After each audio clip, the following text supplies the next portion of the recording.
Okay guys, mag-ano na tayo ng procedure ng chicken fillet with mushrooms. Ito na siya. Ginayat-gayat ko na siya. Tapos tigigisa ko na siya with 3 garlics. I always put 3 garlics. Tatlo. Tatlo means I love you sa mga kumakain. And I'm eating once a day garlic. Minangangat ko lang kasi maganda nga siya sa sa health, anti-cancer. Ganyan lang guys. So, wala naman akong boyfriend. Si hubby never kiss me na. Matanda na kami. Okay? I'm eating fresh garlic. Ayan, hindi ako masyadong ubuhin. Tapos,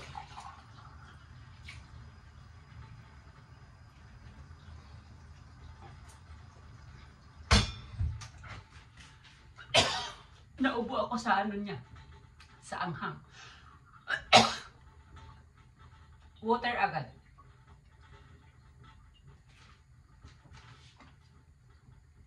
Sarap.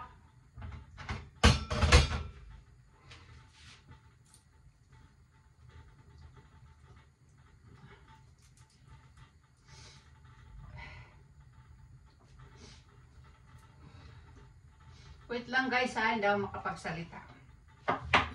Pag nakain ako ng bawang na dito sa throat. Ay, sorry.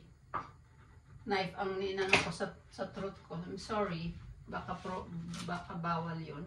Pero sa mga cook kasi sometimes, pag hawak mo talagang ang kutsilyo, maipipinpoint mo.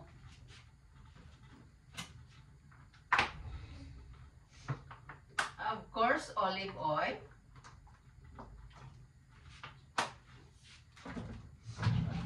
And tomato sauce.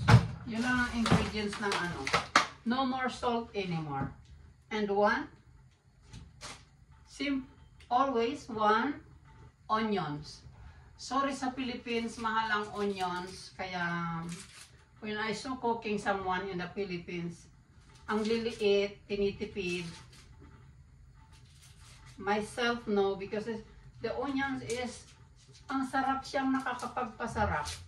Lalo pag gumawa ka ng gravy. Gravy without flour. Just onions. At saka red wine.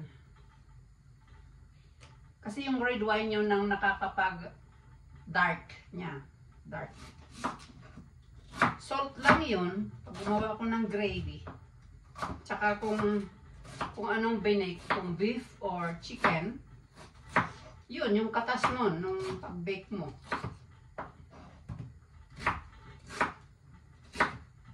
Guys, I'm not really a cook eh. Mabagal ako. Pero ayaw ko bakit yung mga amo ko gustong-gusto ako. Tsaka yung mga anak ko, they love my foods. Of course, nanay, pinamihasa ko ng ganitong luto. Ayan, mag-isa na tayo.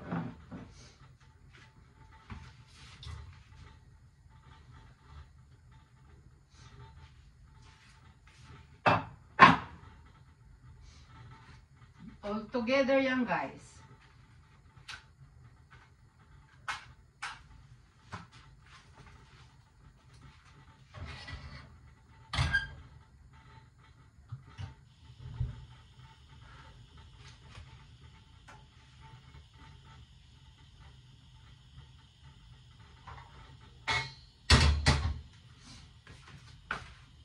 Stop ko muna. Mamaya, pag naluto na lahat, papakita ko sa inyo maybe 4 or 5 minutes.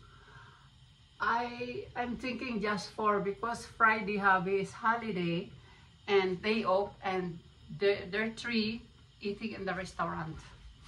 By the next upload,